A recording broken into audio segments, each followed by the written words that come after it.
In today's video, I'm going to teach you how to import Excel data to Microsoft Lists. By the end, you'll have your spreadsheet turned into a working list you can sort, filter, share, and update with confidence.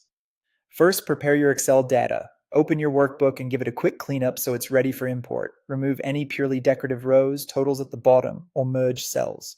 Make sure dates look like dates, numbers are truly numbers, and text isn't accidentally stored as numbers. If you've got formulas, consider converting the final results to values if you don't need the formulas in lists. The cleaner your sheet, the smoother the import. Next, ensure the very top row contains unique descriptive headers and that there are no empty columns or blank rows inside your data. Each column should have a clear purpose with one data type per column.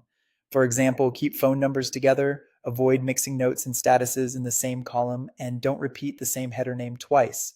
Also confirm there's no stray empty column splitting your data. Now save your file and close Excel. Closing the workbook helps the importer read the most recent version and avoids any file in use conflicts, especially if it's stored in the cloud. In Microsoft Lists or on a SharePoint site where you want this list to live, click New List and choose from Excel.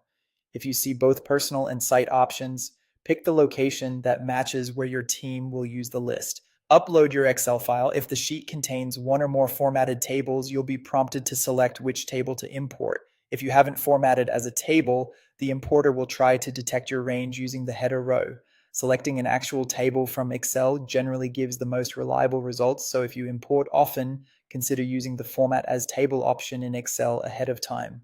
On the preview screen, map your columns to the correct data types. This is crucial. Choose text for general entries, number for quantities or IDs without leading zeros, and date and time for schedules or deadlines. Use yes, no for flags, currency if available for amounts, and choice if you want a defined set of options. Watch out for IDs that begin with zeros. Map those as text to preserve formatting.